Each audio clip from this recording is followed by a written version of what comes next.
चलो यहाँ पर सवाल में क्या कहा जा रहा है। सवाल में कह रहा है यदि बहुपद इतना इतना का एक शून्यक दूसरे का क्या हो, ऋणात्मक हो तो बहुपद का निर्णय करे। क्या होना चाहिए कह रहा है। यहाँ पर देखो सवाल में क्या कहा जा रहा है। सवाल में कहा जा रहा है यदि बहुपद इतना इतना का एक शून्यक दूसरे का क्या हो, ऋणात्मक माने क्या होता है माइनस में। क्या होना चाहिए एक एक शून्यक रहेगा जो क्या रहेगा, एक प्लस में रहेगा एक माइनस में रहेगा। तब जाकर हमको क्या ज्ञात करना है, बहुपद का निर्णय करना है। तो पहले हम क्या करेंगे, ए का मान निकाल लेंगे ना। इसका मान निकाल लेंगे पहले, ए का मान निकलेगा तब उसका एक बहुपद निकलेगा, है ना। अभी ये बहुपद के रूप में तो है लेकिन यहाँ ए का मान नहीं दिया गया है। तो पहले हम क्या करेंगे, ए का मान निकालेंगे।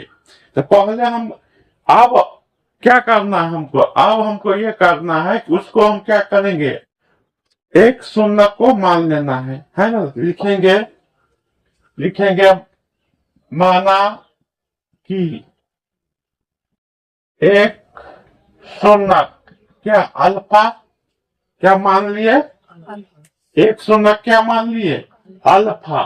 तो दूसरा शून्य क्या हो जाएगा माइनस अल्फा, है ना। हम अपना मान से नहीं, अपना मान से खाली क्या किए, हम शून्य को मान रखे। तो एक शून्य क्या मान लिए अल्फा और दूसरा शून्य क्या हो जाएगा ऑटोमेटिक माइनस में, क्योंकि सवाल में कह रहा है, सवाल में कह रहा है ऋणात्मक, है ना।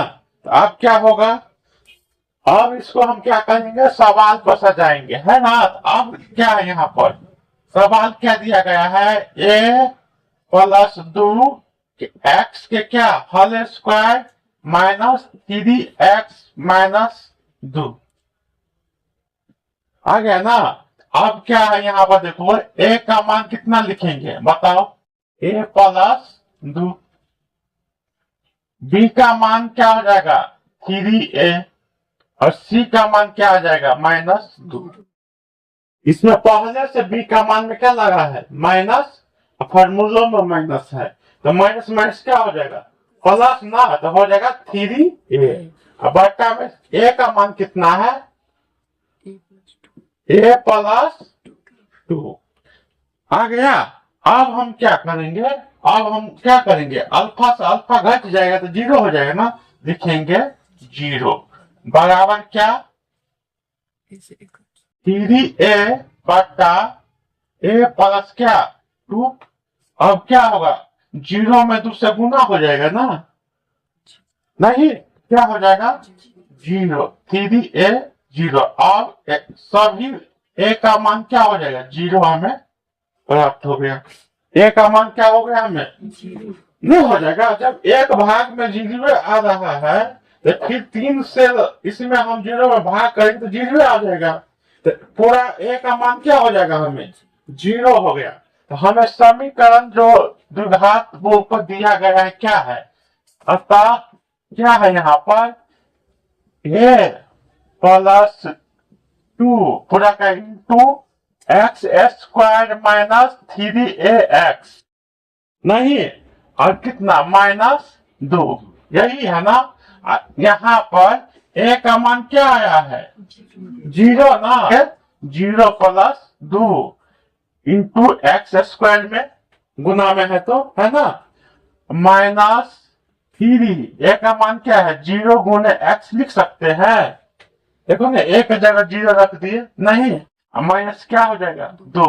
अब क्या होगा, जीरो में 2 जुटेगा तो 3 हो जाएगा, तो 2 ये होता है, हाँ तो क्या हो जाएगा 2, तो 2x स्क्वायर है ना। अब 3 में जीरो से गुना हो गया तो कितना हो जाएगा जीरो ना, फिर x में जीरो से गुना हो जाएगा तो जीरो।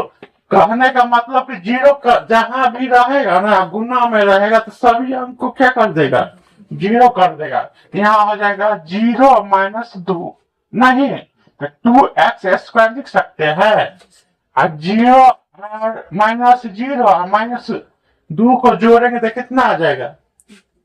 2 ही है ना, तो माइनस में ना, तो क्या होगा? -2। यही हमको बोल रहे थे कि निर्णायक बहुपद को निर्णायक करे, मतलब कि कौन बहुपद है जो निर्णायक के रूप में आए, तो यही आ गया ना, यही होगा आंसर, है ना? तो हो गया, आ गया, समझ में आ गया ना? सवाल बहुत भारी चलेगा, आप हल्का बोलेगी तो दिमाग लगेबे तब ना, खोपड़ी लगेबे ना करे छी, खोपड़ी नहीं लगवे छी, पढ़बे न करे छी घरे। देखो विद्यार्थी का काम क्या है, तुम गलत या सही सवाल को क्या करो, बनाने का प्रयास करो। अहाँ देखे छी किनको अल्टरनेट तक छोड़ दी छी, तू प्रयास करेगी ना, गलत या सही, या तो गलती बनेगा या तो सही बनेगा, और नहीं बनाएगा तो कुछ बनवे नहीं करेगा। गलत करने से क्या होगा? जो गलत करके सीखता है वो सबसे अच्छा सीखता है। अहाँ के लगे एक बार मुँह सही भ जाए, नहीं, गलत करके जो सीखेगा वो क्या होगा? अच्छा से सीखेगा। इसलिए हमेशा अपने से प्रयास करो कि हमसे कितना बन सकता है, हम कैसे बनाएंगे, दिमाग लगाओ, उस पर फोकस करो, तब न होगा। चलो लिखो सब।